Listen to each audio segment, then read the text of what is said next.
Have you ever wanted to guest on a podcast like this one that you're listening to right now?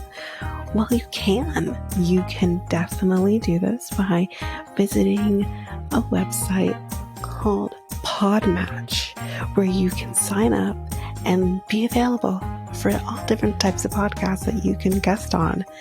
Or you can even search for a podcast and say, I want to guest on your podcast. I think we'd be a good match. So if you want to do this, you can go to our unique link, which is joinpodmatch.com/reality, and you can sign up and do exactly that.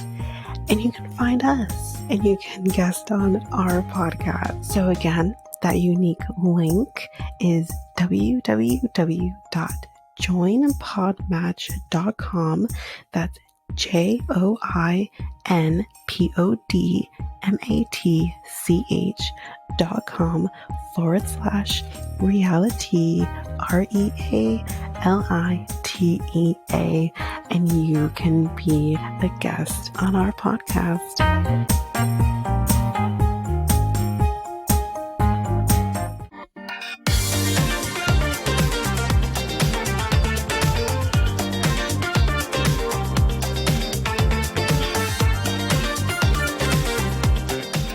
Welcome to Reality Tea x2, the podcast where we discuss all the trash reality TV we love to hate. I'm Tanika. I'm Ava. What it do? Yeah. So, guys, today we're going to be talking B90. This was a jam-packed episode, I felt. I have a lot.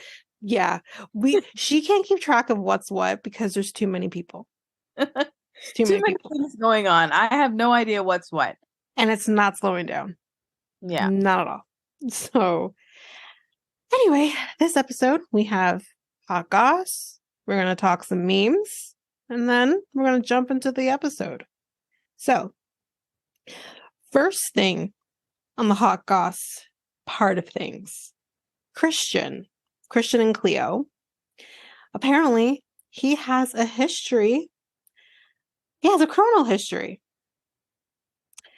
Apparently, everyone on this show has a criminal history because he's not the only one. So, join the club. So apparently, he has been convicted of criminal possession of drug paraphernalia. This was back in September 2012. And later that same year, he was convicted of riding public transit without paying the proper fare. I mean, we've all kind of done that. Come on. We've all done that. That last one is just it's a little yeah. I've done it. Tough times, tough decisions. That's like, convicting him of jaywalking. It's something so small, so simple. Like I don't know. Some people do, I guess, but anyway. Yeah. Nonsense. So additionally, he has also received 3 tickets for owning an unregistered vehicle. This man's only 31 years old, so he's had time. I mean, he's still doing better than Paul from Paul and Carini. Like, arson is like next level. Like, wasn't that what he was? Especially for the reasons for why he did the arson. Sorry. I wonder when he set the house on fire if he ran out of there like he normally does. You know what I mean? That's all I can picture. I can picture him running. So funny. Oh my gosh. I don't know how I've never thought of that before. Oh my gosh. Wow. Oh shit. Okay. So it was also discovered that he was convicted of a DWI in October 2019. So he, on top of that DWI, when he was pulled over by police, he refused to take a breathalyzer. Apparently that's illegal, guys. You can't do that. And so then he was charged with 3 gross misdemeanors. Those charges included 3rd-degree DWI, which is the refusal to submit to a chemical test, a 4th-degree DWI for operating a motor vehicle under the influence of alcohol and careless driving. Wow. He's messy. Yeah, very messy. Did he actually serve time though for any of Oh, these? we're getting there. So he was sentenced to spend 180 days in Hennepin, sorry if I said that wrong, guys, County Workhouse, and he remained on supervised probation during the time period. He was also fined $378 and was given community service. So a slap on the wrist? Basically. Okay. Okay. Yeah, so he We completed don't his... know any of this, or I don't know. she gonna learn today. Hey, Cleo girl. My question is if TLC, Matt Sharp, if they knew about this, because clearly they don't do their research on people. Say, do they care? They like the messy. They like the drama. They do like the messy. Prerequisite to get on this damn show. Okay. No, they fire you after the fact. Yeah. That's basically what they just hire you and ask questions later. That's their philosophy. Absolutely. Yeah. Anyway, he completed the community service and was taken off probation in November of 2021. So I guess with all his criminal offenses, he's still able to take flight and travel. Like there's no issue since he was able to go see Chloe and wherever else, right? Basically the only time that you would be forced to not go anywhere, you basically have to kill somebody. Otherwise, you're good. Like, his offenses doesn't amount to him being like risk or like a danger to society or something, or right? So I don't know about that because I don't know about danger to society. But like, you know, like dangerous it's not to women, right? He's dangerous to women. Yeah. So he did go to his Instagram. He posted a video talking about all of this. And this is what he had to say. He said, "Hi, you guys. I just wanted to make a quick video to say I really appreciate all of your support. And I'm so grateful for how amazing you guys have been so far." The fuck? Who's been supporting you? People. I want to know who the tens of people who are supporting you. Come on now. Come on. So he said, "I also wanted to talk about something, and I feel that regardless of the outcomes and how things went for each and every couple, every single person, I can guarantee you went into this because of falling in love with somebody and really just following their gut feeling, blah, blah, blah." He doesn't really talk about what the charges, he doesn't talk about those things, but, we're just here to find love. And I'm like, right. I don't really think you were there to find love, sir. But anyway, that's me. Anyway, that's it for the Christian stuff. Let's move on to another piece of hot goss. Thanks to Ava. Woo. We have found out. Yeah, part-time. Once in a while I pull through, Yeah. The inevitable has happened. Yeah. Jackie and Josh have broken up from Love is Blind. Apparently. Shocked. No one is shocked. No one's shocked. Too. Pretty sure this man's probably been like hitting her. The air between them. Do you think? Yeah. I mean, their whole there's something going on there. Whole interaction was garbage. Yeah. Just garbage. Like she was trying to make it seem more lovey-dovey and romantic than it was. Like, girl, I think she was trying to make something look what it actually isn't, to prove a point to the world. He was showing his ass. Like, he saw you for who you were, sir. It was gross. Yeah.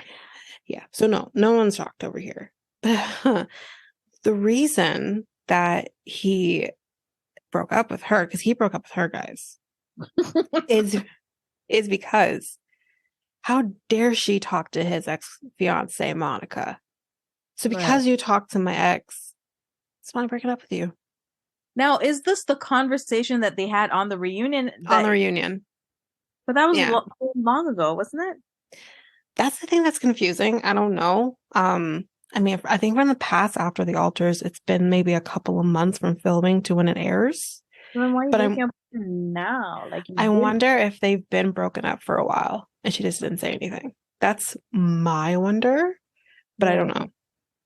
So either way, all the reasons to dump somebody, this is fucking stupid. Let's be for real. Are we in high school? You talk to someone I don't like. Yeah, I call bullshit. I don't think this is the real reason why they broke up. I'm curious to know if this isn't it. What is it? Unless he was just waiting for an excuse. I think and so. This was it. This is it. Yeah. This was the catalyst probably of them breaking up, but I don't think this is like the real root cause of it. I don't think so. I think they stayed together for as long as they did. To be on camera, to be on the reunions, to get clout, to, push whatever they want to push to the media. He wants to talk about Monica wants clout. First of all, honey, I don't even know who the hell she is. Never seen her. What clout? Right. So he wants to talk about that, but I think he is the biggest clout chaser out of everybody. Absolutely. He waited, he got his 15 minutes of fame, and now it's over. And so he's like, all right, cool, I'm done with you. Yeah. That's what I think. Now he wants to be in the headlines again and stay relevant by, oh yeah, I'm breaking up with her because she spoke to my ex. Okay. So they were also best friends on the show. Like, exactly. Give me a break. And stupid Jackie. Do you think she's really like hurt over this? Do you think she's really like torn up? In the tiny clip that I saw of the video you just sent me, she's like, I'm really torn up about this guy. I was like, I really loved him, but I don't see a single fucking tear. She says this as she's doing her makeup. Yeah. She was like, I'm really torn up over this. And you are? I really love that man. I'm like, you did? I'm feeling it. Like, even when we were together on the reunion or whatever, I didn't see compatibility. I didn't see a couple that it was weird. Cared for each other. It was really weird. It was weird. It was so immature, their relationship, and not immature in like a cute way, like, oh my gosh, I love how like playful they are. It was playful, weird, gross. The things he said was not the greatest. He even said something to her like, oh, if you act right, this could all be yours, or something like that. Like, and then talking about how she looked like the nutcracker looking thing with her mustache. So, that was my phone, guys. Because I had to throw it down. She got mad at Marshall. Not saying that this was right, mind you. Right. But she got mad at Marshall because he jokingly referred to her as a transvestite. Yet, here's your boyfriend. Fine. Yeah, here's your boyfriend who you've been with for a year at this point. Right. Literally referred to you with your mustache as looking like the nutcracker. Right. And you're laughing, he. You're laughing at it. Like it's all good. And I'm just like, sir. Guaranteed when Marshall made the comment, she probably laughed about it then too. Of course she did. Of course she did. Blew it up and magnified it and made it something that really wasn't later on. And said even worse things than what he said to you. Like, exactly. I don't know. This whole thing. Anyway, she made a comment, like we just said, she said, like, I was told by him to ignore her, but I had a convo with her, and that's why we broke up. Like, I just... Yeah. Anyway, fans don't give a shit, including us, that these two have broken up. One fan apparently wrote, what goes around comes back around. Boom. Right. Couldn't have said it better myself. They were never a genuine couple, in my opinion. They were doomed before the start. So exactly. There's no way these two were going to work. Yeah. Like, none. No. It's freaking. And how she tried to sell us on his cauliflower ears or whatever. Like, hello, mama, you I love his cauliflower ears. You can make fun of it all you want, but I love it. Girl, you don't love it. Good for you. That's all yours then. Have fun. Yeah. Enjoy. You bitch. Anyway, as you can tell, we don't like her. Reddy, don't like him either. No. I thought he was obnoxious from the jump. You conceded, sir. There's no reason. No. There is shit between my toes that look better than him. I'm sorry. Oh no, poor toes, not your toes. Just saying. But yeah, basically we don't care about them. We don't care for them.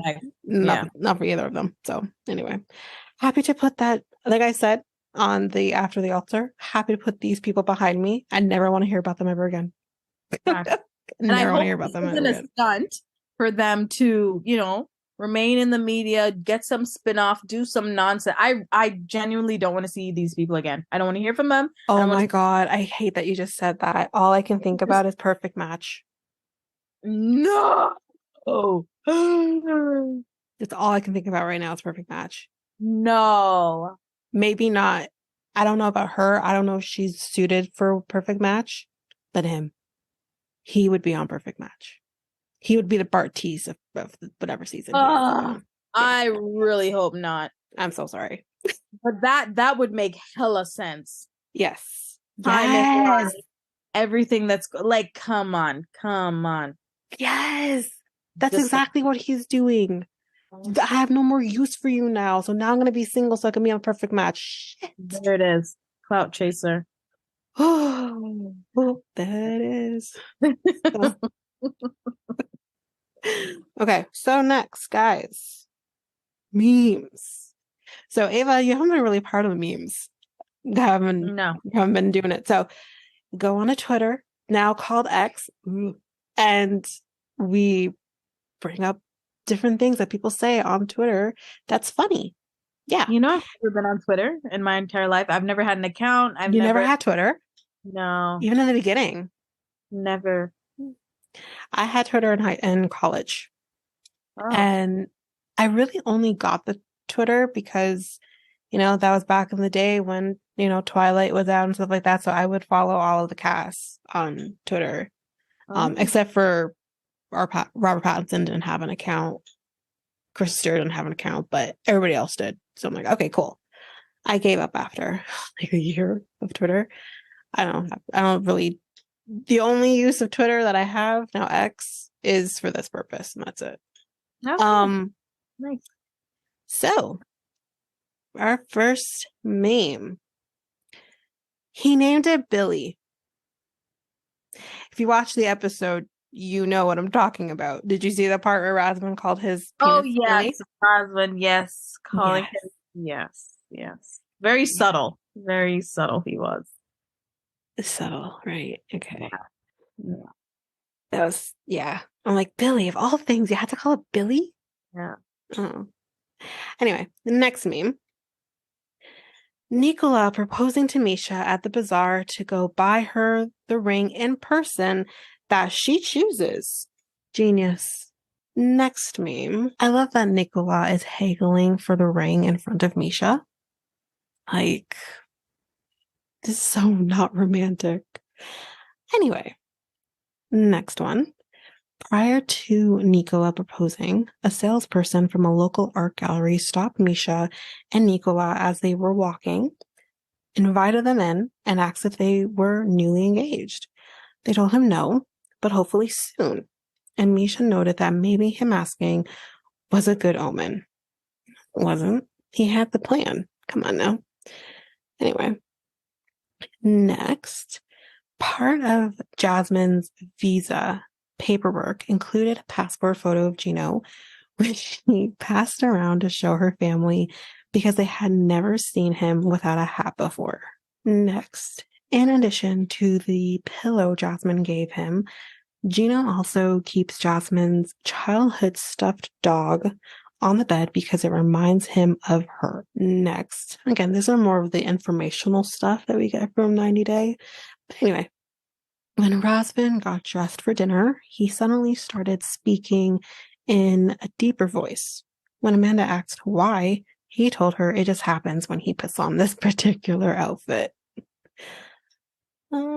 Next, after Riley got home, he decided to sell the promise ring he had bought for Violet. Okay, so that is it for the memes.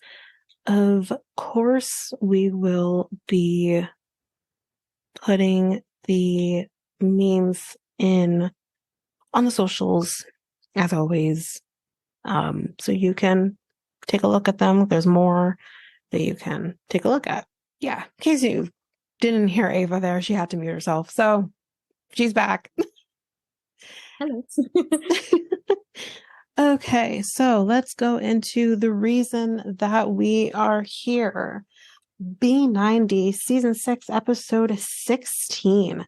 One Crazy Summer. Now, I know these are movies. I've never heard of this movie before. But anyway. No. Crickets. I have no knowledge. I've never heard of it. Anyway. Statler and Dempsey.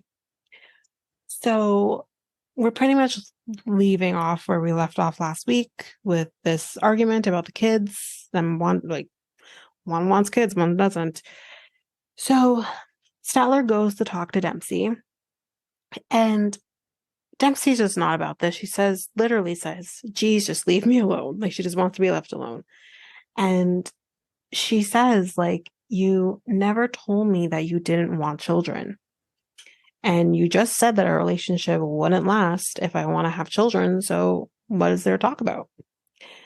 Statler and her in the moment just does admit that, yes, I never told her that I didn't want to have kids, but she never told me that she was adamant that she wanted kids.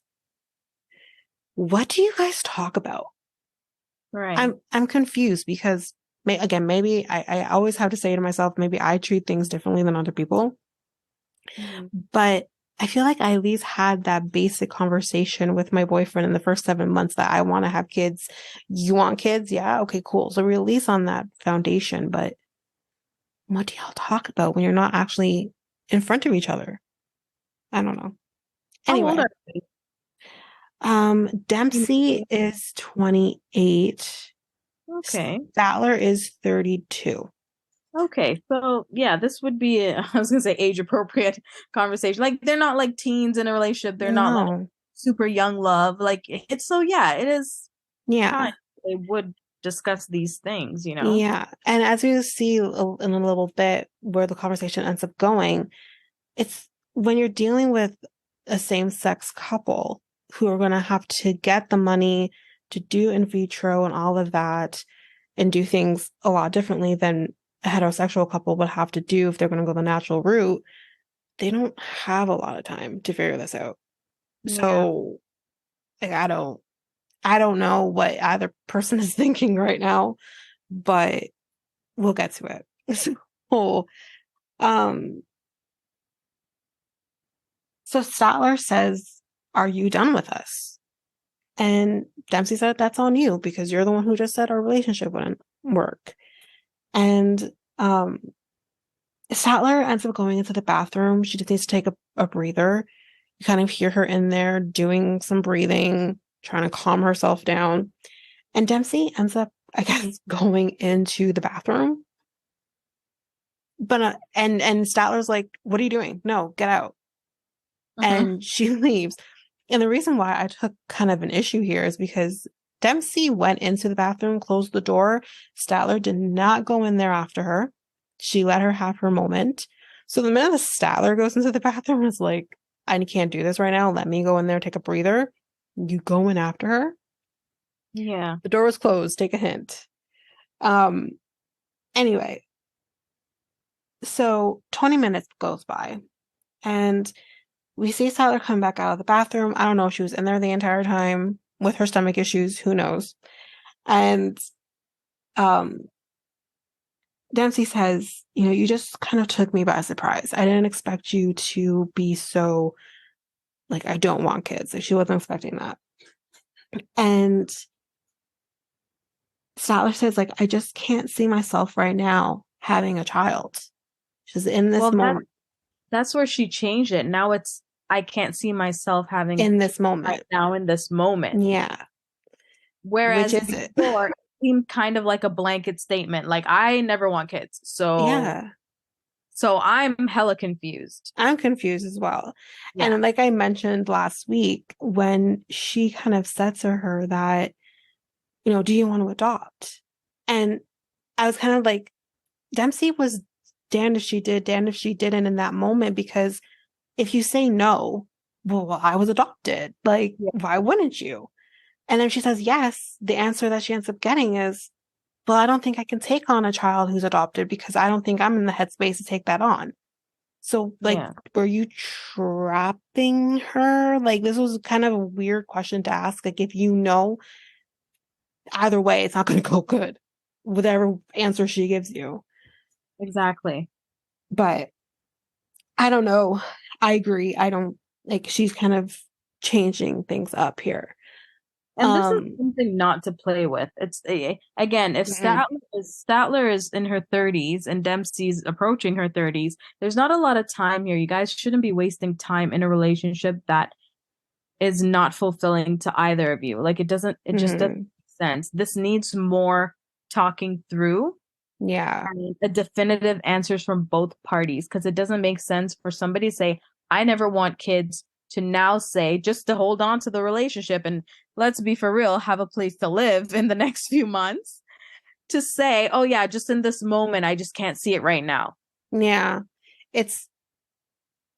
Like, we'll get to it in a second, but it's just like, if my boyfriend was not on the same page with me, and there were times I thought he wasn't on the same page with me when it came to children, we would not be together. I'm not going to sit there and wait for you to come up with, for you to get on my level. I'm going to have to end it, mourn that loss, and then go find somebody else who is on that level. Don't waste your time. But we'll get to it. So yeah, she says maybe in a few years I can see it, but like just right now I just can't. What is going to change in a few years? Right. And it's honestly, it's one of the hardest things to convince somebody who can't see themselves as a parent, who just want to have kids or be around kids or whatever, to change their mind. That could open up a can of some serious relationship issues. Yeah. Resentment. You know, the children, if you do have them, like, it's just going to be so much. Like, why would you put yourself through that? Yeah. I think Statler needs to stand in her own truth and say, you know what, it's just not for me. I love you and I would love to be in this relationship, but for me, I'm really having a hard time with this. I don't want to waste your time and I don't want to waste my time. Like, why can't they be that grown and have that kind of awareness to both walk away? I think they both have traumas that is kind of like what we see with Cleo and Christian. They both have these traumas that is holding them together. Yeah. And that they don't want to let go of. Yeah. And it's just like, but you're just gonna, like, I get the impression that if she is not in the place in the next few years to start the family, then you would have wasted how many years with this person. And as you know, just scientifically speaking, women have clocks. We can't wait around. And what would it have been for? Exactly. Well, Dempsey already told her, like, with or without you, I'm having a child. So exactly. You know, but I just don't like the later on, I guess we'll talk about that. Yeah. But like kind of double down, but whatever. So Dempsey says, like, in this moment, she still wants to be with Statler. She doesn't want to give her up. And in the moment, she says, like, I acknowledge that this is a risk to stay with Statler, but I'm just hoping that she'll change her mind in the future. Terrible. It's never going to happen. Yeah. You can't wait around for someone to change their mind. Yeah. Like, it's going to be further and further and deeper into this relationship, and the hurt is going to be that much more. Bigger. Yeah. You do have to walk away. Yeah. So, it's one thing if you guys are at least on the same page of we want to have children. Maybe one wants it now, maybe one wants it later. That's one thing. Can change and you could figure it out. Yes. But somebody's saying a blatant no versus a hell yeah. It's like apples and oranges. You guys need to walk away. Yeah, no, it's not going to work. And I hate that she thinks like this can change. It's not going to change. She says, you know, maybe the convo can just be put on hold for now. Yeah, because she just wants to be with Statler. So anyway, for Statler, she's worried that, you know, she's leaving, I think the next day, actually, from the timeline we could see. So she's leaving the next day and she's like, I'm worried, you know, if I leave, because of this conversation we just had, she's going to do what my ex did and she's going to leave me. She should. She should. Yeah. So yeah, yeah. So anyway, they're heading back to Dempsey's place. Yeah, like I mentioned, this is her last night, Statler's last night, and you know, they're at the house now or at the caravan, and she says to Dempsey, like, when am I going to see you next? Because again, guys, let's remember, she's not moving to the UK because Dempsey told her no. Right.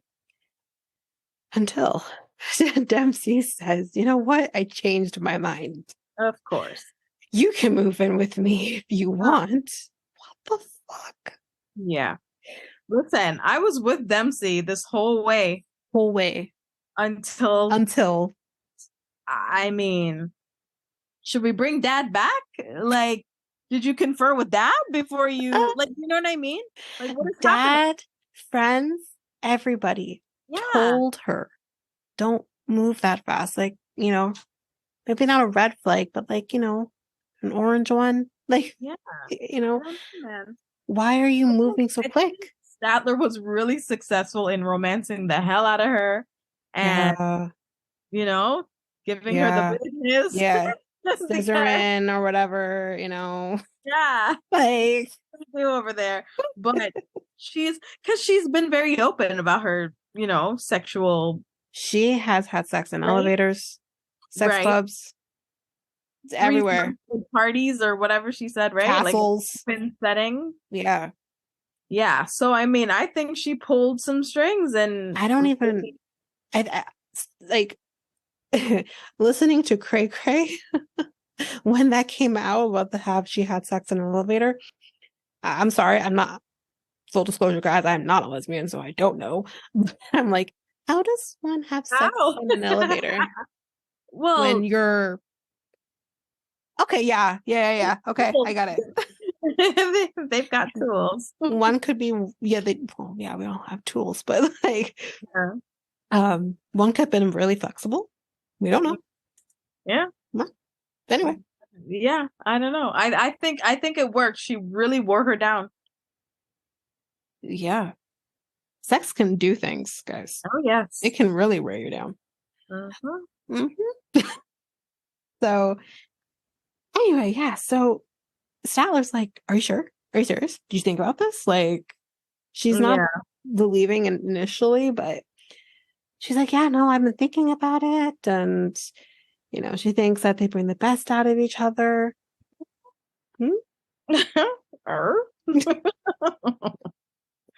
Okay, if you say so.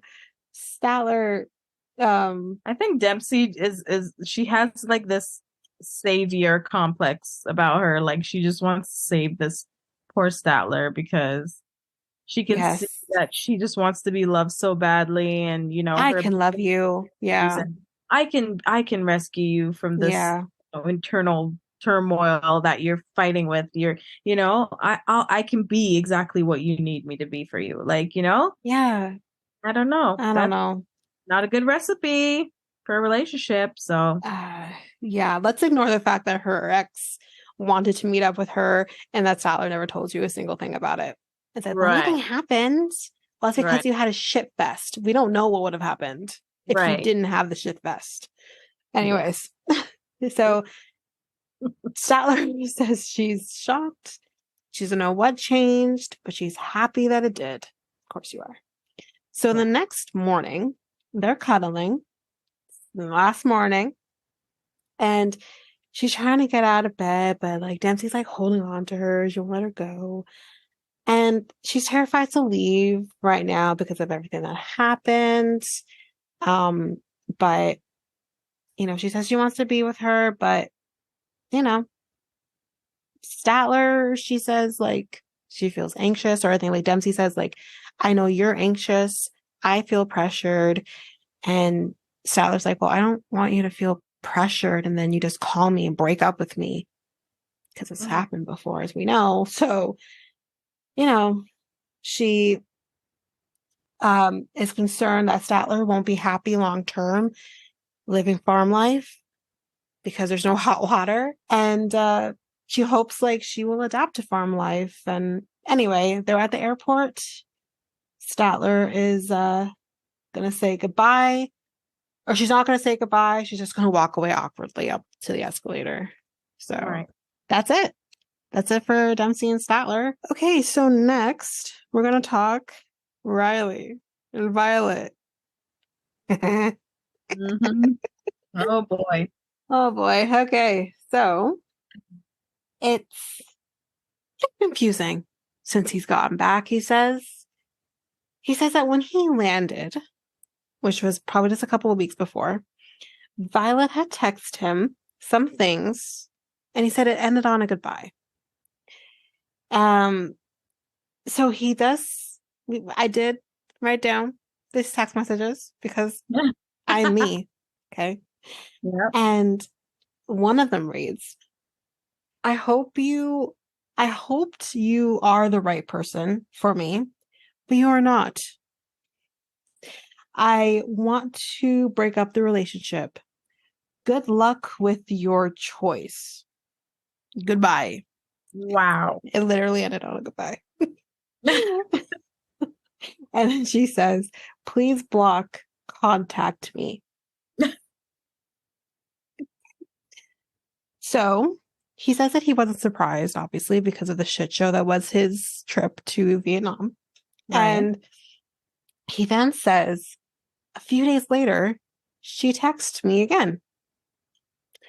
And this is what the text said, y'all. This girl's, something's wrong with her. She says, I'm sorry to have hurt and disappointed you and shattered your dreams of a family. I loved you so much. The fuck?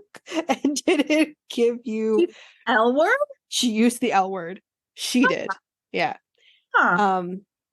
Yeah, I loved you so much. It didn't give you true love like you expected.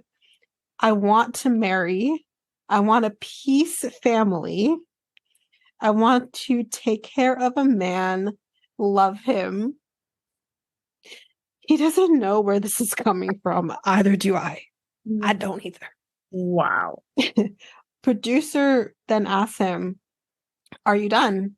And he says he's not sure. He says that he loves her. He also used the L word, guys. Wow. He's gonna say it to her. Such a gap. Like, when did all these, like, there's so much to unpack here. It's been 2 weeks. Yeah. Yeah. 2 weeks. I'm lost as hell. I don't know what's happening. Anyway, he says that he was disappointed by her actions when he was there. The fuck? Were we watching the same show, sir? Right. Their whole relationship's a lot of finger pointing. It's just you did this. Yeah. So he says that he just plans to take some time to process what is happening. So a few weeks later, Riley receives some surprising news from Violet. This is the on-screen text that we see. And we see he's at Tiffany's house. And we hear her saying, well, are congrats in order? Am I going to be an auntie? And you're sitting here being like, huh? What are you talking about? You miss an episode? Did I miss something? Like, and Riley tells us that, well, Violet told him she's pregnant. And it's man.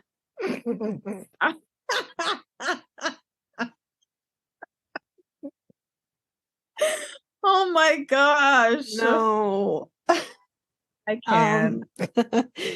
So it's been a month since he's been home. He says he's shocked, he's confused, so am I. We're all shocked. Disbelief. When did y'all have sex? When did y'all hold hands? When did y'all, like, the only thing I saw on screen was that you breathed her air and she breathed yours. Like, I don't see anything else. Clearly it's that easy. Who knew? Wow. Didn't he explain how it happened? Yes, we're gonna get there. So yeah. So he tells Tiffany, this fucking guy, says, she was mean to me.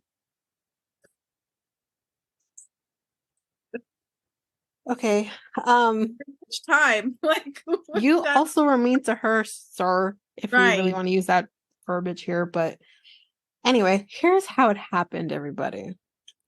So he says, listen, I was in my hotel room. Okay, I was alone. I was minding my own business. Then she showed up the night before I was leaving. Mm-hmm. One thing led to another, and we had sex. I've never seen one thing led to another with them on any level. Right? How? How do we go from breathing each other's air to one thing led to another more with freaking Misha and Nicola, and they didn't even have sex. Right. Like, are you kidding? I'm so confused. I'm beyond confused. So confused. So Tiffany says, well, did you enjoy yourself? Well, what's like, he's like, yeah, it was good. He's like, it was fun. I'm 6'4", she's 5'2". It was fun. I guess he threw her up in the air and threw her I've positions, and I have never understood a comment before as much as this one. Yeah. Full disclosure, I'm 5'1", my boyfriend's 6'3". Yeah. So anyway. Yeah. No, that part I get, but like I can't see it. I can't see it either. I can't see it either. I'm gonna need video. Yeah, we need confirmation because this makes no sense. Because according to him, she already said her goodbyes and she left. So then for her to double back just to get dick down, this is what I'm confused by, because the next day she came over to his hotel room to help him pack and spend more time with him. Right. So I'm confused. Did she leave that night, or did she stay over, get up early in the morning before the camera crew got there, and then came back to make it look like, it's now showing up in different clothes? I don't know, but I feel like Riley is not trustworthy either. Like his version of the story might not be exactly how it happened. Like, I wouldn't put it by him, though. As if she's the one who initiated all of this, and she, just came over and he was just minding his business, like as he says. This guy in the moment says, I didn't have an expectation to have sex with her while I was there. Yeah. Yet in your earlier episodes, you literally said, well, if she wants to come over to my room, I'm not going to say no. Yeah. You had some sort of expectation that something would happen. And you flew all the way from the States to Vietnam. Sorry, not sorry, but men have this expectation of, well, I came all this way. Yeah. That's just how it is. Even if they're going from city to another city, that's how they think. Came all this way. So like I wouldn't put it by him that he could be lying about the version of events. But I don't know. It's still just not making sense to me. None of this is making sense. No. None of this is making sense. And then didn't she give him a follow-up text? Like, are you going to marry me or something? We're getting into it. Oh, good Lord. So anyway, so he says that night, I just didn't think I was making a baby. God. We're going to get to that. So Tiffany, how old is this guy? He's 48. Okay. Old enough to know better. If you're not wrapping shit up, chances are you might. Like, Tiffany then asks the stupid question of, well, did you use something? Honey, no. Honey, no, he didn't. If she is actually pregnant with his kid, the answer is no. Right. Like, sure, condoms can break and shit, but like, I think the answer is no. Yeah. So he says that he didn't take anything with him because he just didn't have this expectation. And Tiffany said, I told you to take stuff with you. He's like, then he says, well, I'm on this medication that makes it kind of like less than 1% chance for me to get somebody pregnant. what the fuck are you on? Birth control for men? What are you on? What the fuck are you on? That literally takes your swimmers away. And he says, like, listen, it's not impossible for me to get somebody pregnant, but like, I need to be off this medication for like a few months before it actually happens. So I'm going to ask again, what the fuck are you on? Birth control for men? Because it literally is the same thing. There is such a thing. Yeah. I think it's still like in the works. Like, I think it's still in that trial period, but yeah, it's available. I can't test it because, you know, I want his swimmers to swim, but Will doesn't say that. So I can't test it, but I'm sure, somebody else out there in the world, you test it and find out if it actually works. Clearly there's something out there that can make it happen because this medication makes it happen. Yeah. So then he says to Tiffany that, with everything kind of going on, I want to make sure I'm involved. So I called the international hospital and he found a doctor who specializes in prenatal care and also speaks English. So he goes back to Violet and says, listen, I will pay for everything. I would just like you to go to this doctor. She said, no, I have my own doctor. Now, I get it. Yeah. I do understand that you have your own doctor. I wouldn't necessarily want to go away from my doctor either. Yeah. But you can still see your doctor and just fucking appease him and go see this doctor. There's no skin off your back because he literally said, I'll pay for everything to see this doctor. Yeah. Like, I don't understand why she can't appease him, which makes those gears turn for me. Then I'm like, Are you really pregnant? Are you actually pregnant? Is it his if you are actually pregnant? Like, those are the things that are going through my mind. Randomly, that just came through my mind in watching like the end of the episode. You know how they show what's coming up in the next episode or the tell-all? Yeah. Well, I'll be talking about it at the end too. Yeah. I just got this feeling that she lied about it and she's going to say that she had a miscarriage. She could say that because then how are we to say? She was never pregnant because she was never pregnant. Yeah.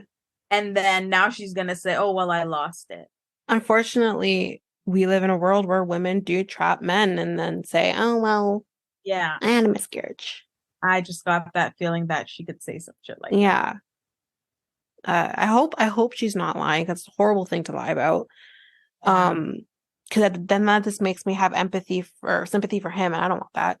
And I don't really want sympathy for her either because they're both crazy. Yeah, just like I don't know. But as of now, I don't believe that she's pregnant. I don't believe it either. That was going to be my question for you, too. Actually, no. I don't believe it. No, it's too convenient. Well, right after that, the text that she sent him, and it was like, which you're getting to, yeah. So then he also mentions to Tiffany that he asked Violet, I asked her if she could like put headphones on her belly and play classical music and jazz so the baby can listen to. Sir, this baby isn't old enough. I was just not old enough. How far along is she? First trimester? That's my first question. I'm like, this baby's not old enough. In first trimester. The baby doesn't look like a baby like for like the first month or two or whatever. It just yeah. It's like a blob. Yeah. You know what I mean? Like, yeah. Their ears are not formed until like what? Is it 4 months in? I can't remember exactly when now, but their ears are not even fully formed yet. Yeah. For a bit. Yeah. They're not going to hear shit. So. It goes to show how little he knows. How little he knows. Yeah. And you don't have to be a father or have children to just know the basics. These are things we learn in school. Yeah. There's no excuse. So she then says to him, so she says to him, instead of like, talking about the music or whatever, she says, oh, that first night we were together. The fuck? Oh. And then she says, Why don't you just ask me to marry you already?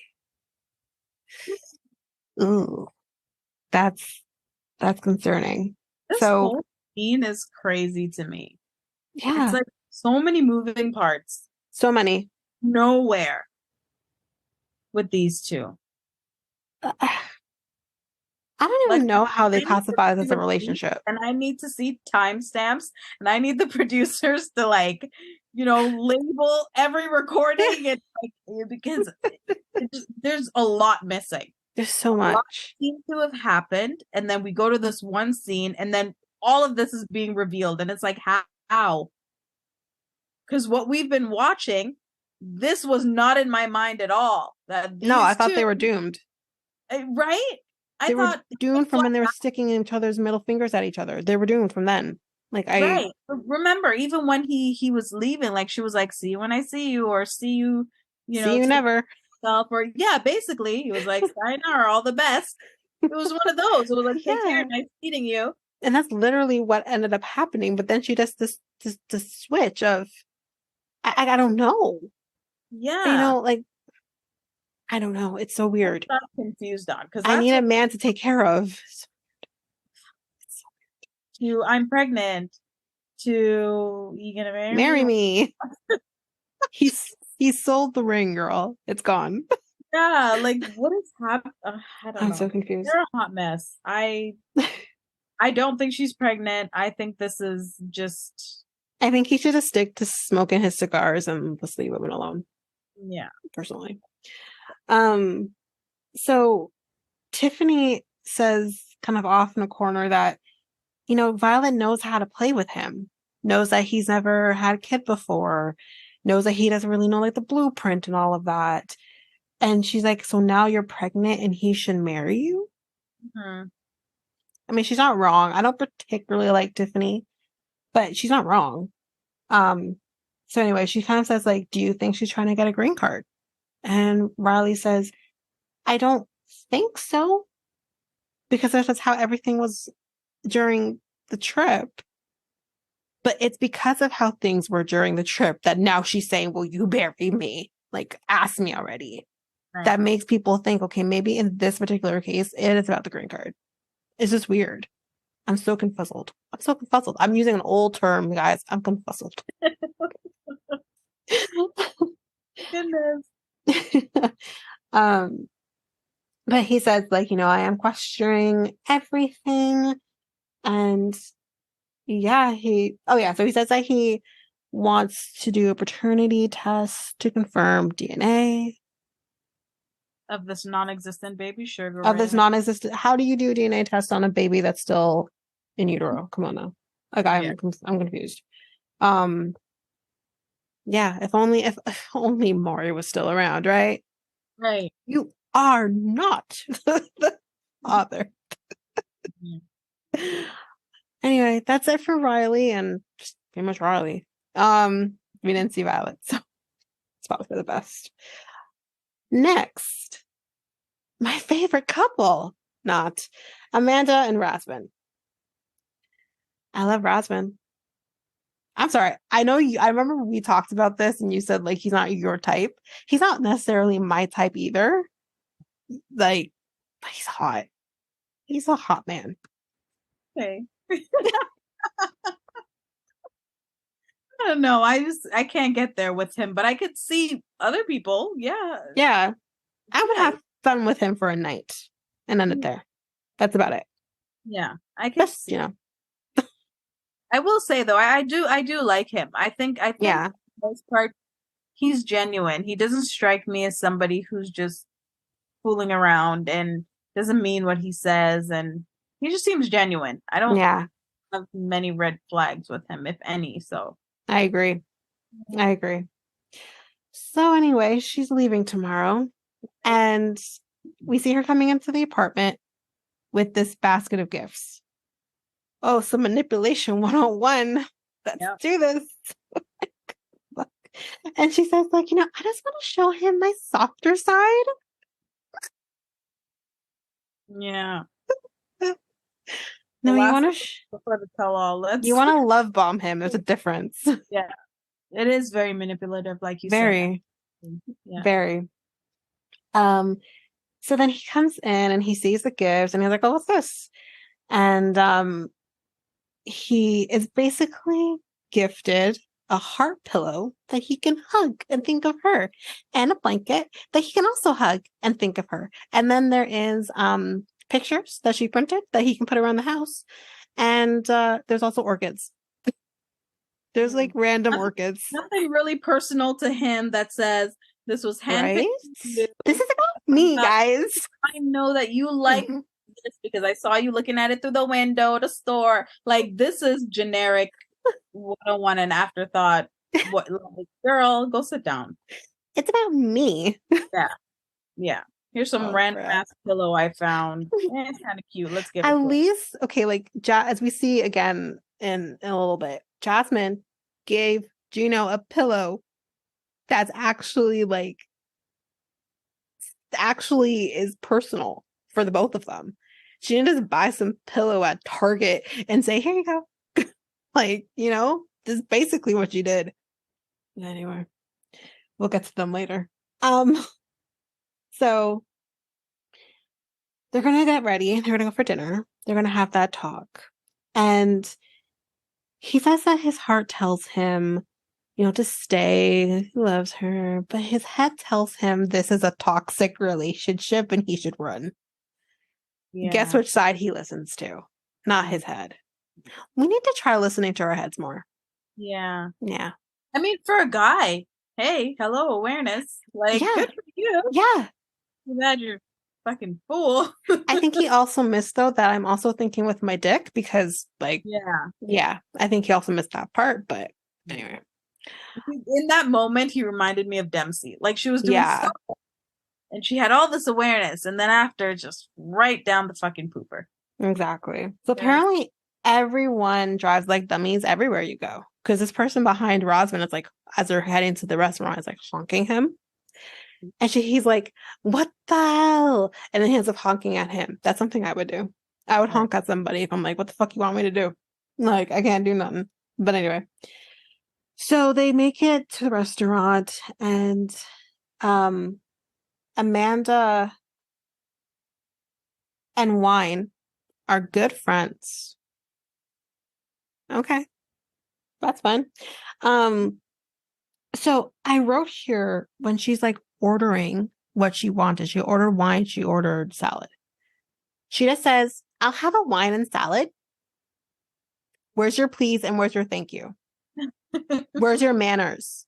Yeah. If I said that to a waiter in front of anybody, it'd be like, manners.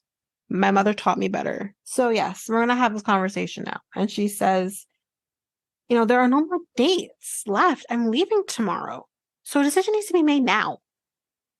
What if you just do like the Riley Violet thing and just let the shit linger, you know? And then when he lands, you then break up with him. You know what I mean? It's just so funny how she's pressing him for an answer when she's the one who literally broke up with him like a few episodes ago. Over French fries. Right. Did you know that? Did you know that? Yeah. So the now running joke, but what really happened is that she apparently asked him for French fries, and it was 3:00 in the morning, and he said to her, "It's 3:00 in the morning. The restaurant's closed," and she's like, "Well, you know, some other guy would have gotten me my fries."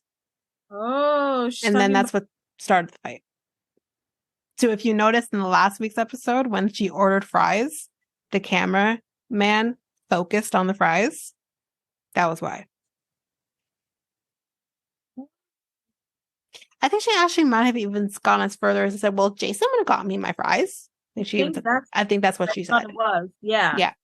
Because he was saying like she's drawing comparisons to him and Jason, and Jason would have gotten your fries while he left his family for you. Let's continue. So, I know he's dead, guys, but like, I don't like men who leave their family, like their literal wife, children, for a woman who's barely out of diapers. So, anyway, so yeah, she needs his answer. So she says to him, do you still want to be in this relationship or not? And he says, I love you so much, but you're also my enemy. If you have to say to somebody, you're my enemy, then you shouldn't be with them. Like, exactly. I don't think my man is my enemy, which sometimes I might want to slap him across the head sometimes, but he's not my enemy. Your enemy is somebody who's just actively working against you. Yeah. Like, it just... And she's actively working against it. Yeah, so like if you feel that about somebody, how do you stay in that relationship after? How do you reassure her after you've uttered those words? Yeah. So please tell me it was a language barrier situation. No. I don't think so. The man speaks pretty good English. I don't think that's what's going on here. Damn it, man. So he then says, like, I'm scared that you won't change. She's like, well, if you have to be scared, then, yeah. She says that, we can't change if we're both willing to change. From my perspective, the only person who has to do some massive changes right now is you. Mm-hmm. Like, I think you need to put daddy's box down and you need to focus on this relationship if this is what you want. If you don't want it, then don't waste his time. But right. Anyway, I hope daddy's box makes an appearance. He so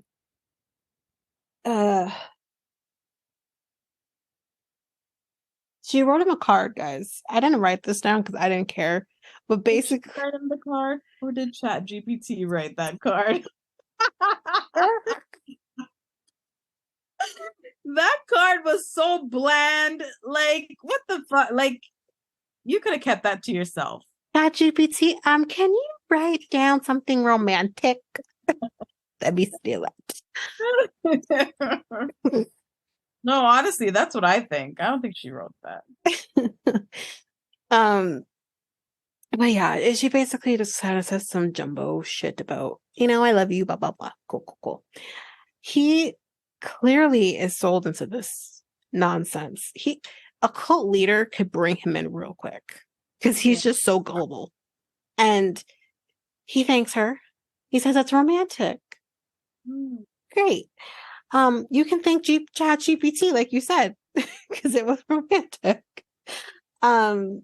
He says that he has never seen this side of her before. No shit. No, we haven't seen that side of her before either. God. He says that I want to make things work. Great. And he says he wants to be with her. And he says he believes that she really wants this to work. Glad you do, because I sure as hell don't. No. So then we go into a different territory with the conversation. She then says, or asks him, well, before that, sorry, I'm going ahead of myself. She asks him, like, since you have your visa and stuff like that, like, when do you think you're going to come? Like, when do you want? I'm asking you. Yeah, he literally said, I will come next week after you leave. Like, but she does say to him, I think you should come during Thanksgiving. You not only meet my kids, but you'll also meet the rest of my family. So he is happy with that and he's excited about it. Great. So then this is where we go into a different territory with the conversation. She asks him, are you gonna miss my hugs? Yes. He says yes. Are you gonna miss my kisses? Yes. He says yeah. And then she says, are you gonna miss that thing that you like me to do? Like, what is that? He says yes. And then he says, are you gonna miss Billy? You know who Billy is. He's a big boy.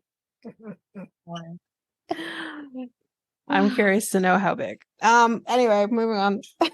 I'm on that one, but yeah, well. And Tatiana's curious. She's happy.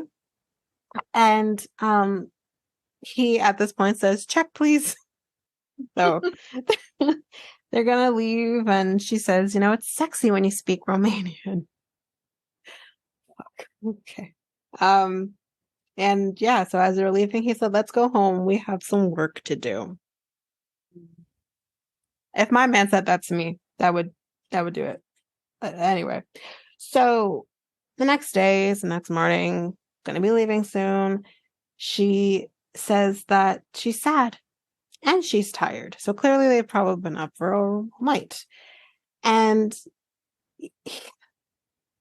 he's like, did you pack everything? And she's like, yeah, I think so. He's like, okay, well, let's check. There is her underwear. And he's like, I'm keeping this. Her dirty underwear? Ew. Ew.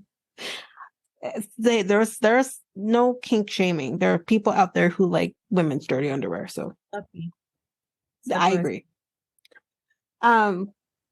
She says that, they wasted a lot of time bickering about things that, just weren't important. That's because of you. Not important when she says it's not important. Yeah, it was important to you before, but now it's not. Yeah. Stupid. Yeah, as I mentioned, he's excited to be going to America for Turkey. And he says, I feel like this is like an American thing. And this is dumb. Whether she's telling, like, if she's being like completely honest here or she's just joking, she says, yeah, it is an American thing. So the turkey in our grocery stores here in Canada, are they not turkey? Is it only, we eat turkey here too, ma'am. It's not just American. Yeah. I'm sure they also eat turkey other places too. There are turkeys. Yeah. So, they got to the airport and, he says, like, I'm sad that I'm going to wake up in the morning and you're not going to be there. I'm going to be alone. And he's actually getting very emotional here. But I noticed not a tear during her leaving. Yep. And talking about leaving and not being with him. But the second she starts talking about moving on from Jason after his passing, tears. I'm like, okay, well, I thought maybe at one point, like when she's walking away, she might have been getting a little emotional because she wasn't even turning around one time to look back at him until she got to like the lineup and then she waves at him. I thought maybe she's crying now, but as soon as we see her waving at him, she has like a big smile on her face. She's no tears, no nothing. I'm like, yeah. Oh, okay. All right. I mean, some people aren't very emotional. So I thought that I'm like, okay, maybe she's just not like an overly emotional person. But then the minute you're talking about your husband and moving on past him, and I get that that's traumatic and all that, tears. So clearly you are emotional. You're just not getting emotional here. Yeah. Which speaks volumes. But anyway, he feels like, she cares now. Okay. And anyway, she's off. She's heading home. And that's it for Amanda and Razvan. Thank God. I also agree. So for her, she is crazy. I wouldn't be surprised if we see them in a future season, though. That's too bad. Nah, it's too bad. Do you want to spice up your love life? Well, you can make that happen by going to Love Shop, where you can get sorts of different things, whether it's for both you and your partner or just for yourself. For solo play, you can get things, all types of vibrators, maybe more kinky type toys, or you can just buy what every person may need, like lingerie or protection, or even just something to make it a little more fun, like games or novelty things. You can do all of this by going to Love Shop, and you can use our unique coupon code REALITYT2 to get 10% on anything your hearts desire. So that's loveshop.com/REALITYT2. loveshop.ca, loveshop.ca, and use our unique coupon code REALITY2. That's REALITEA and the number 2.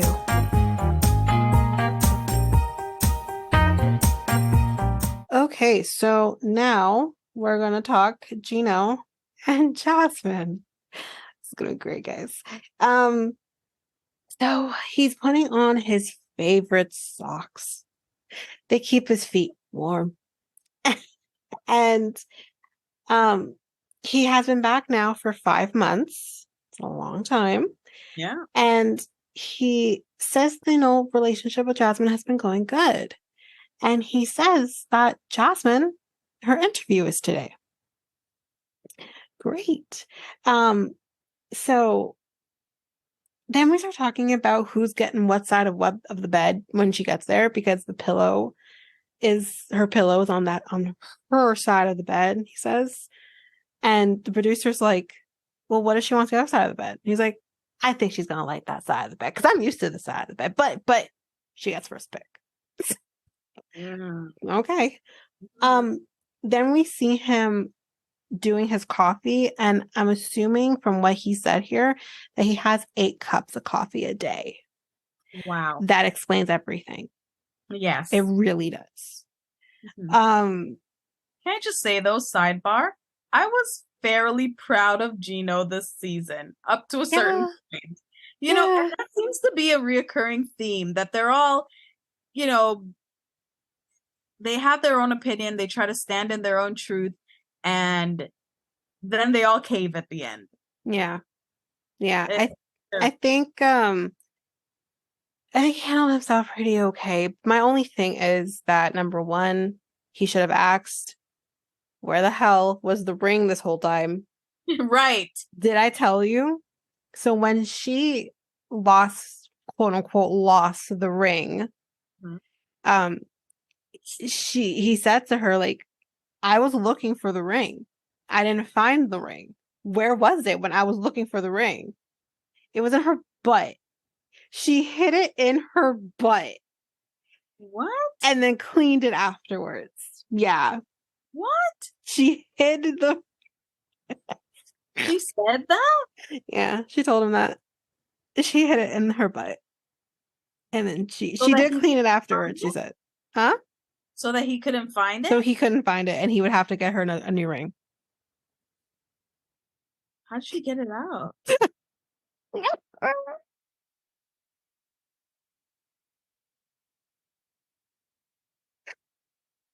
I don't know. I don't know if she stuck it in her crack or if she just put it within the folds of her ass. Oh, like in her ass cheeks? Like in her ass cheeks? I hope the fuck she didn't put it. Once you insert that, hell if I know where it went. Like my religion teacher told me back in grade 12, things are meant to go out of your butt, not in. Yeah. So it will naturally come out anyways, but I don't think she put it in her crack. She just put it and I'm hoping, who knows though, in the folds of her butt. Oh my God. Okay. Disgusting. So anyway, so Dana, Gino's cousin, he's coming over to help Gino put up some Panamanian decorations, flags. Yeah. Dana gets a hat because Gino already has his. So we're just dressing up, getting ready for her interview because we're hopefully going to be able to celebrate afterwards. So he says, this is going to be a good day, but I do have some anxiety. So he says, she can really get anxious and upset, and he's hoping that she can stay calm. Then now we're with Jasmine, and she's getting ready. She says her foundation is the wrong color, and her eyebrows are peeling, so things are just not going good. Her sister Zulen, I think is how you say her name, is driving her to the embassy And she's wearing a pink suit. Now, I did like the suit. It's giving Pepto-Bismol meets Elle Woods. That's what I thought. It's giving me Barbie vibes. Okay. And Elle Woods. I like that too. Yeah. I don't know if the color was the right choice, but I did like the suit itself, but I don't know about the color. But anyway. Her sister says, you're beautiful and you're intelligent and you're too much for Gino. Her sister's crying though because it's starting to hit her that she's going to be leaving, and I guess she doesn't really want her to leave, obviously. But Jasmine says, if things don't work out, I will come back. I believe her too. She will go back. So they're approaching the embassy, and according to Jasmine, I think this should really only take half an hour. The interview process and all of that. Okay, so 90 minutes later, we're with Gino, and he's getting a call, and it's Jasmine, and he answers, and he says, "Baby," and Jasmine is crying. And she's like, "We're not going to be able to be together." And you're like, "Oh shit, what's happening?" So now we're back with Jasmine, watching her calling Gino. I obviously asked her if she's crying, and she's like, they went through the paperwork, and after making her wait for 90 minutes, they told her, there's a problem with the processing of your application. I'm confused about this because I've gone through this process, Canadian process, but I've gone through this. Pretty sure they process that shit before you get the interview. So I'm confused. Anyway, she doesn't know what the issue is, but there was no interview. So they took her paperwork, and she doesn't know if they're ever going to be getting approved. She didn't ask these questions. She has nothing else to say. She doesn't want to talk anymore. And she says that they will find an excuse to keep us apart. Then she says, "Why do you have the Panamanian flag in the background? I don't want to see it. Move your camera." Oh my God. It's like freaking out. In true Jasmine form. And she says, like, they didn't tell me no, but she's like, they know everything about me, which is true. You got to give your freaking life to immigration in order to get this. I'm just kind of she didn't get an explanation as to what they're not going to give it to you unless you ask. Even if you ask, they might not even give it to you. That's the thing. Hey, there's an error, and then that's it. Like, what's the next step then? There's an error. Do I resubmit? Do I, what's next? Like, nothing?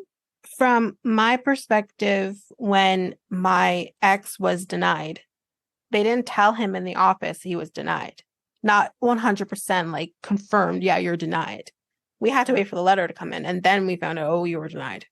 So, I think they did that on purpose, though, because they don't want people freaking out and going crazy.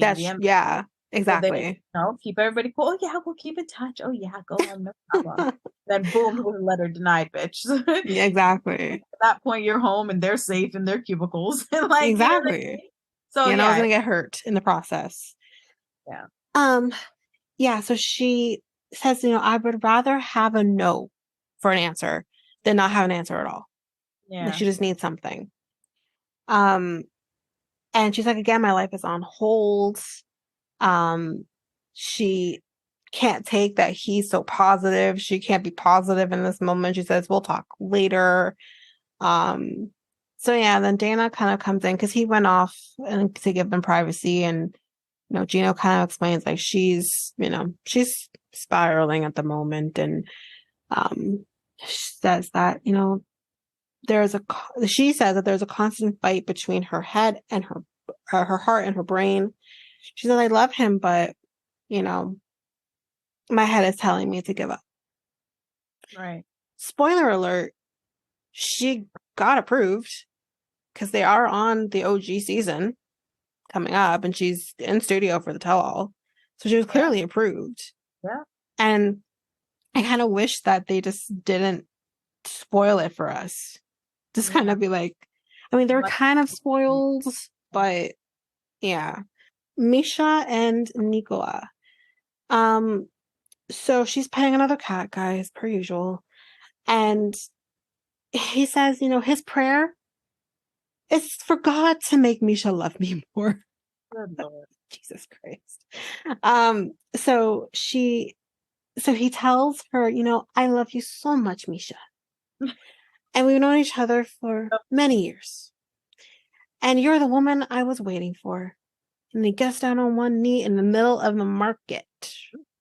And that's a sacred market. How dare you? Oh, well, sacred mass. And she says, he says, will you marry me? And she's kind of just looking at him dumbfounded. And he keeps saying to her, yes or no. You got to say yes or no. Why does she need to say yes or no? Like, what the fuck? There's no ring. Is this a legit proposal? Right? That's what she's confused about. She's like, is he stupid? Like, where's the rest of it? Exactly. And yeah, so he's like, yes or no. She says, so she eventually says yes. And he says, yeah, well, I don't have a ring. So we're going to go buy a ring right now. Listen, I'm here for that. I get it. Like, we're going to see why there's a problem. I get to pick my own ring. Yes, please. Yeah, but here's the thing. He says that he didn't get the ring because he didn't want to pick one that she wouldn't like. But then he also says, but then what if I propose to her? And then she said no. Then what am I going to do with the ring? He's smart. Sure. I feel like everyone does that risk, though. Listen, but of course, you have to be different. In my opinion, he's ahead of the game. He's smart. Yeah, but there's going to be an issue here. That's that. I don't care if you want her there. It's the literal, like, I'll pay this. Yeah, I don't want to pay that. I'll pay this.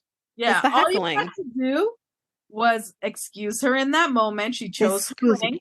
Baby, go sit over there. I got this. Then let me heckle. let me finalize this, and we'll be right. Anyway, so they're gonna go buy the ring now, since now they are officially engaged. And she says that she's still kind of in shock because he did it in public, right? And he says, how many people do it in public? Her shade. She says, well, I think lots of people actually do it in public. And then he just has to go into, we're just 20 meters from the holy church. There's 20 minutes from a church. 20 meters from a church. And he's like, it's very sacred. You're not actually at the church. You're in a market. That's 20 meters from the church. He said what he said. Oh. Yeah. So she says, like, her heart is beating out of her chest. She says, like, yes was the only answer because of his strength and the light that he provides in her life. You can't say no. Ma'am, you can't say no. Yeah. So they're there now and they're looking at rings, and he says, like, just let her pick something. We'll talk budget afterwards. That was an indication of what was to come. So the ring she ends up picking, it's just me, or was it small? It was small. It was very small. I'm not a person who wants you to spend like so much money and shit like that, but I want a biggie ring. A biggie. So. For me, I don't care about that stuff, so I'm different in that way. But it was small. Yeah. But also, I mean, maybe the size doesn't matter. Maybe it's just, the thought. I personally think size does matter. Depending on what we're talking about here. But yeah. That I can agree with. But in this, it's to each their own. Like, I wouldn't care. But I think I just want something that looks pretty. And I think for me, maybe for me something smaller on like I don't know. I thought pop. That's it. It was swimming on her hands. That's what I. Yes. I thought she would get something, maybe a different shape, something bigger to kind of come out. She has a lot of hands. Like it was like I have we have small kind of hands. I'm petite, so like it that would look good on me, but for her it was like, where's the rest of it? Yeah. So, I think that's maybe it. Maybe that's a problem.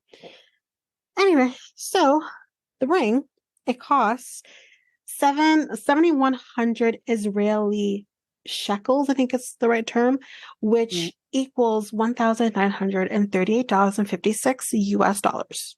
Mm-hmm. That's not bad. That's not bad.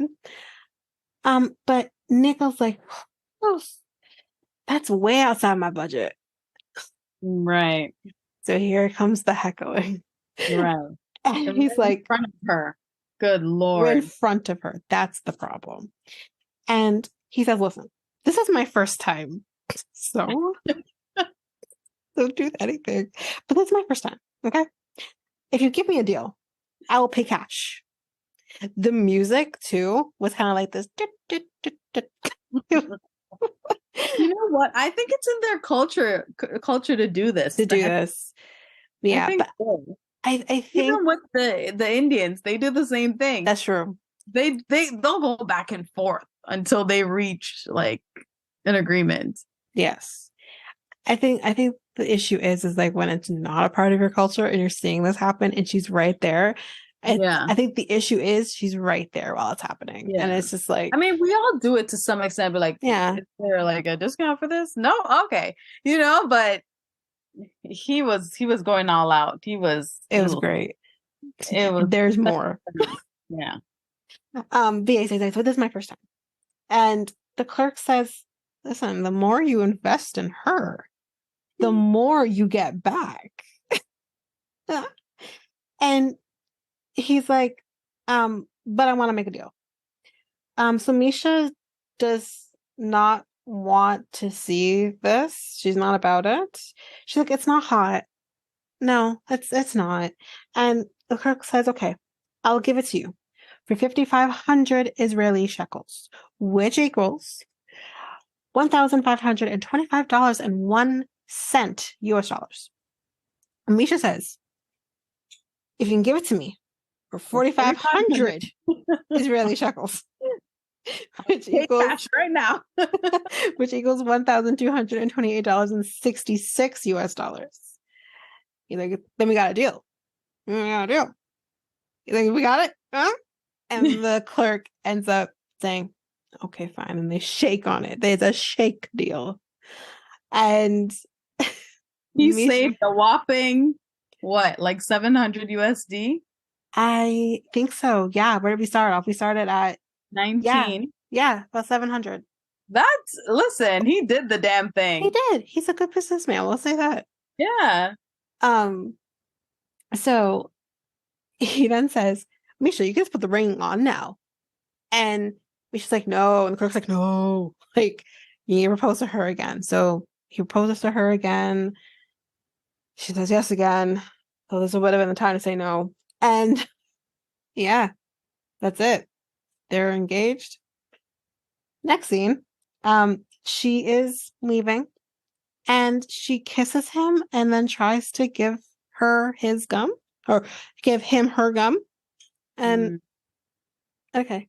So do you think, like Violet and Riley, they've done some things behind closed doors? There was heavy petting. We know that. All right. But he doesn't know what heavy petting is. Well, remember, he knows everything. He knows everything about a woman. He knows everything about sex. Everything. He knows everything about sex. Everything. I took sex ed. I know everything. Yep, he knows everything. Fuck you do. Yeah. He gets his striptease number from Dirty Dancing. Good Lord. Didn't he say Patrick Swayze was like he Dirty Dancing, yeah. Yeah. And he got it from that. And like I said, I love Dirty Dancing very much. No, just no. So she says it's tough leaving and but she thinks they'll be fine or whatever, and she says this is where I had an issue. I think this is so stupid.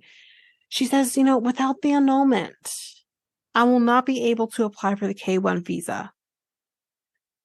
It's going to take at least 2 years to have that visa process dealt with. So why wouldn't you just start the process? Yeah. Starting the process alone is going to take time because you need to compile everything that you need. Like for us, when I had to do it, it took me about 6 months to compile everything before even submitting it. Mm-hmm. You should get started. Yeah. Like, not wait for this annulment. Maybe it's about the money, because I'm pretty sure you do lose money, but I don't know what to say. Because what are the chances you're not going to get the annulment? Anyway, so she says she applied for the annulment 5 months ago, so obviously still waiting. So she tells him that she wants to have a proper engagement party in the States. And he can easily get a tourist visa, apparently. He could stay for 3 months. And she wants him to come and do that, stay for the 3 months. He says, no, I don't think that's a good idea.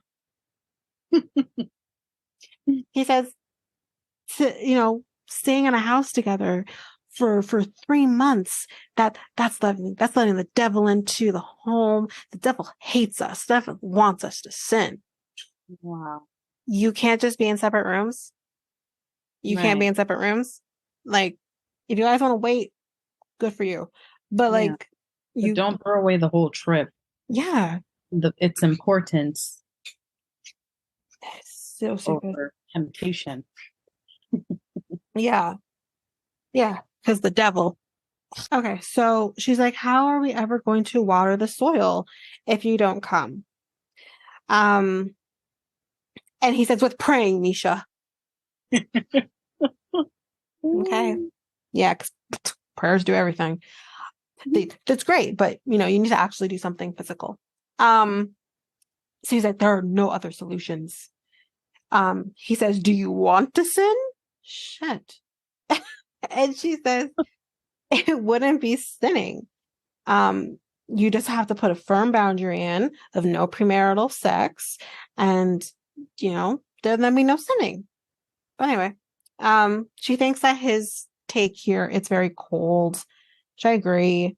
And now they're at the airport, and she's gonna head to that plane, and in the moment though, she says, there is just one important thing that her and Nicola need to remember. And it's 1 Corinthians chapter 13, verse 4 to 7. Love is patient. Love is kind. Yeah. Oh, Lord. That's the one. I didn't write this down either, but yes, that's the one. Yeah. And yeah, that's it. But that's it. Okay.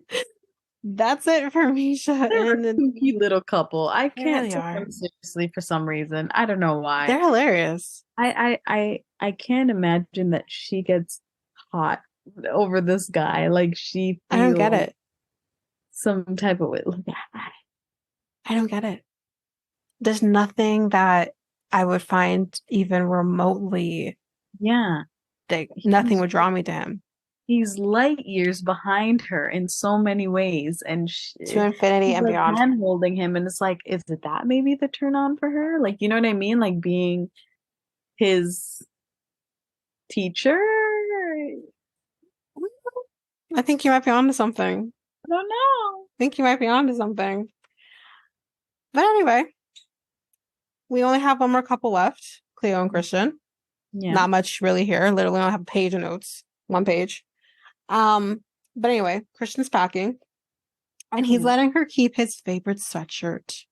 But it's on loan. He will be coming back for it. Okay. And how nice of you.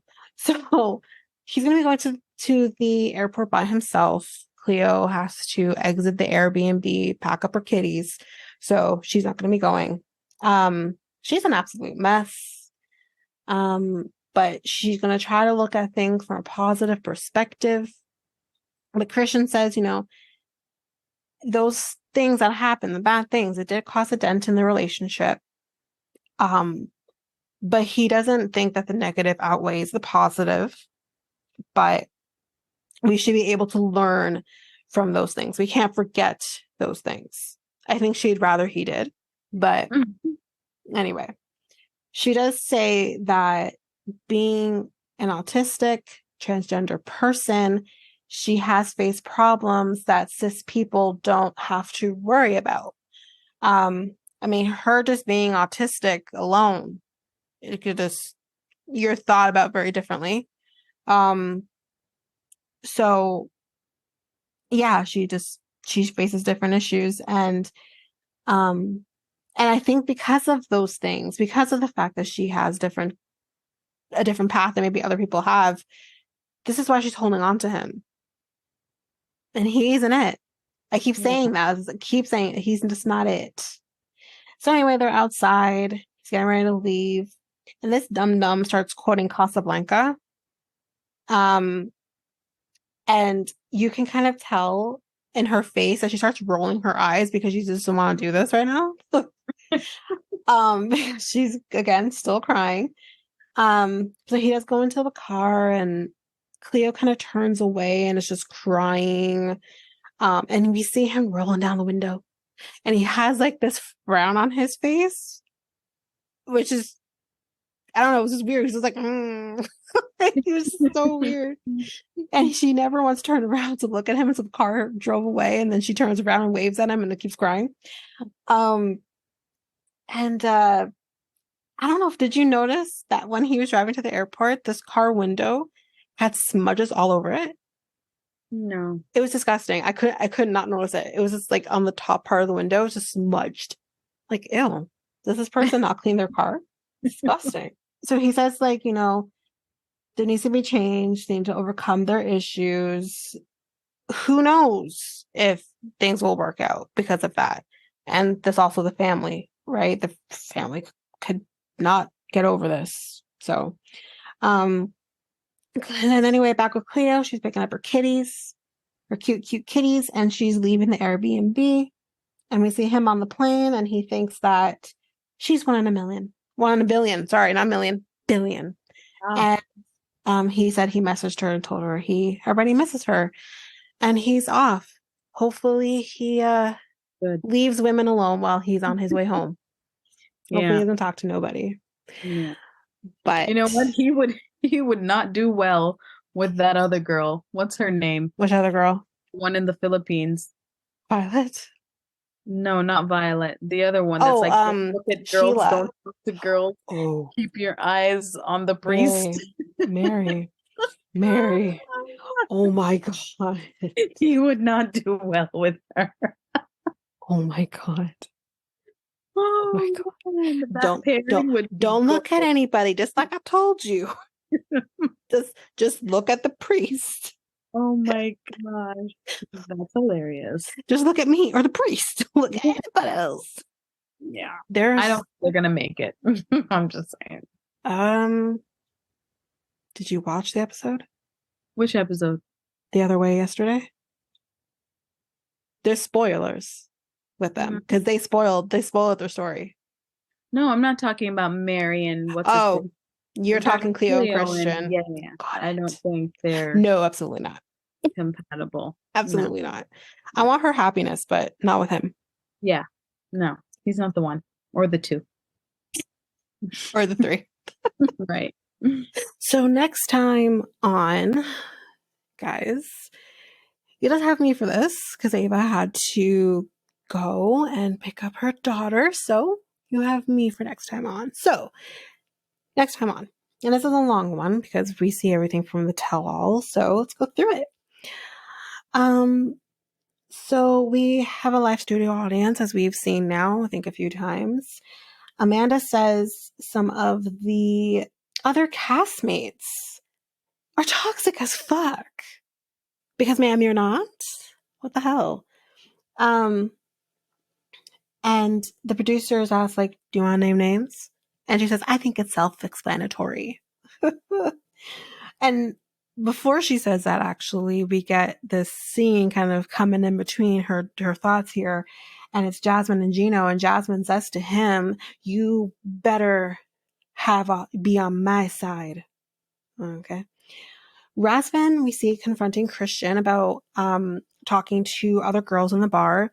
Christian still stands by the fact that he thinks he did nothing wrong, and that the other cast members, now are kind of coming for him. We kind of see like Amanda saying, own up to it.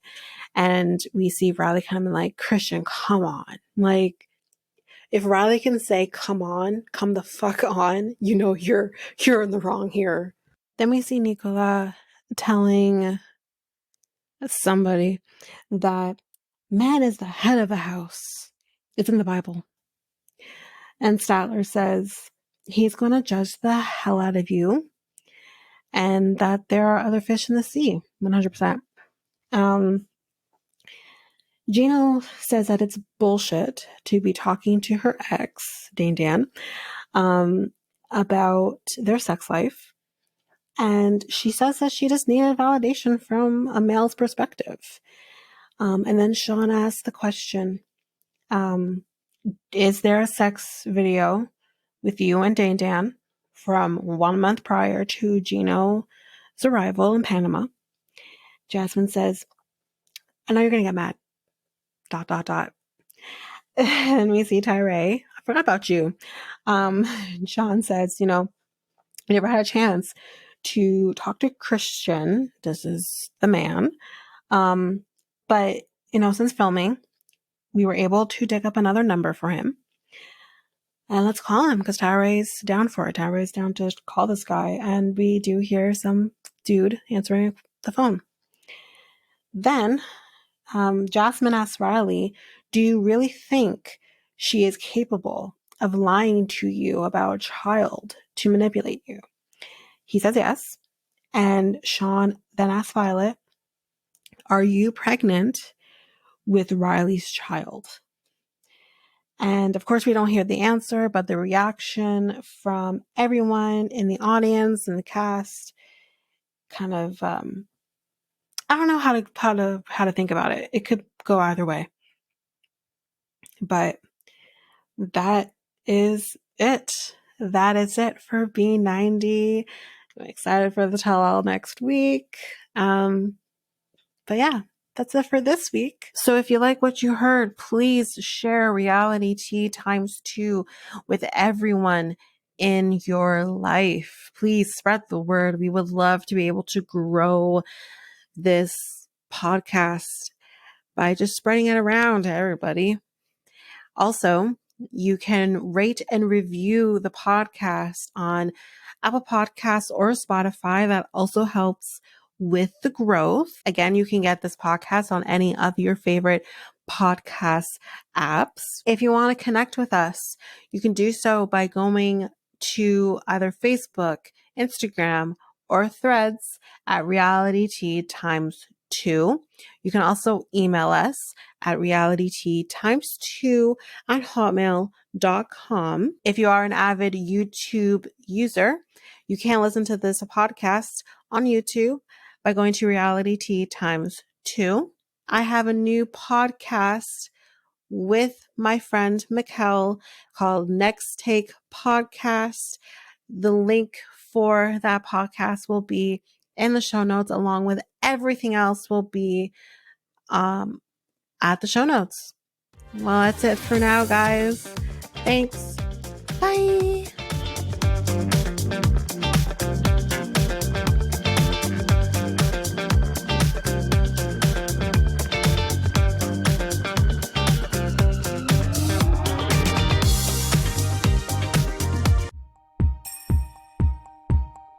Have you ever thought of starting your very own podcast? Doing the research, I found something that would have made editing easy and seamless and makes the podcasting experience just that much easier. And I am talking about Ludo. This is a podcast software that I use for our editing of our episodes. It is amazing. It is easy. You're also able to get help from doing chats and getting the information that maybe you just need a little more help with. They also have access to different articles that can also help you, that have been just godsends for me.